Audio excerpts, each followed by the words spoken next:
Magandang araw! Kumusta kayo mga mag-aaral sa ikatlong baitang? Mabuti naman kung ganon. Ako nga pala si Teacher Joyce at ako ang inyong magiging guro sa Filipino 3. Handa na ba kayong matuto? Handa na ba kayong makinig? Magaling! Paano ba nabubuo ang mga salita? Ang ating leksyon sa araw na ito ay mga kayarian ng salita.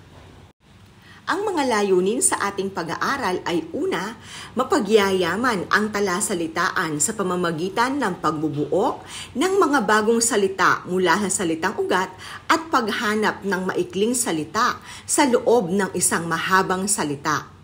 Pangalawa, natutukoy ang wastong kayarian ng salita. Mayroong 4 na kayarian ng salita.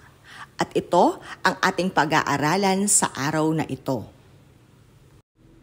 Ang 4 na kayarian ng salita, una ay ang payak, may lapi, inuulit, at tambalan. Ano nga ba ang salitang payak? Ang salitang payak ay salitang binubuo ng basal na salita o salitang ugat lamang. Halimbawa ng mga salitang ito ay ang salitang nanay, tamad, bahay, ligo, laro, bata, linis, at marami pang iba. Tingnan nga natin, mag-isip kayo ng mga payak na salita.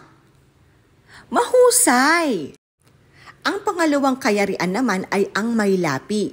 May lapi ang salita kapag ito ay binubuo ng salitang ugat, panlapi o mga panlapi. Halimbawa ng mga salitang may lapi ay ang salitang naglinis, maganda, kasipagan, at marami pang iba.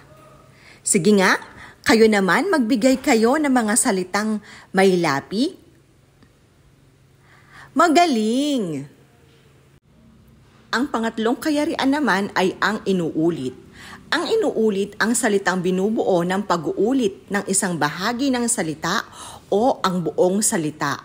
Halimbawa ng mga salitang ito ay ang salitang araw-araw, isa-isa, hiyang-hiya, takot na takot, at marami pang iba. Sige nga, kayo nga mga bata, magbigay nga kayo ng mga salitang inuulit. Mahusay! At ang panghuling kayarian ng salita ay ang salitang tambalan. Ang tambalan ay ang salitang binubuo ng dalawang pinagtambal o pinagsamang dalawang salita na bumubuo ng isang bagong salita. Halimbawa ng salitang tambalan ay ang salitang taingang kawali o ang ibig sabihin ay nagbibingi-bingihan, balikbayan o isang taong bumalik sa kanyang bayan. Matapobre, isang taong nanghahamak ng mahirap, at bahaghari o rainbow. Kayo nga mga bata, magbigay nga kayo ng mga salitang tambalan. Mahusay! Naunawaan niyo ba ang ating pag-aaral sa araw na ito? Magaling! Tandaan natin, ang salita ay mayroong 4 na kayarian. Ibigay nga ang mga kayarian ng salita. Mahusay! Ating tandaan na mayroong 4 na kayarian ng salita. Una ay ang payak o mga basal na salita o salitang ugat lamang. Pangalawa, ang may lapi na binubuo ng panlapi o mga panlapi. Pangatlo, ang inuulit kapag ang salita o bahagi ng salita ay inuulit. At ang panghuli ay ang tambalan. Ito ay dalawang pinagsamang salita upang makabuo ng bagong salita. Subukin natin kung talagang nauunawaan nyo ang ating pinag-aralan ngayong araw. Sagutin ito sa inyong kwaderno. Panuto. Isulat ang bawat salita sa hanay na nagsasaad ng tamang kayarian nito. Akin itong iwawasto sa araw ng bukas.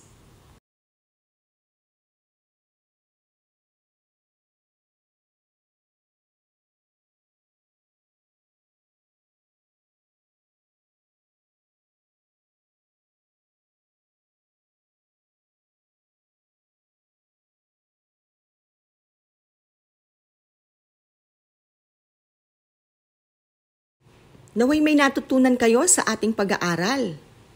Muli, ako si Teacher Joyce. Hanggang sa muli, paalam!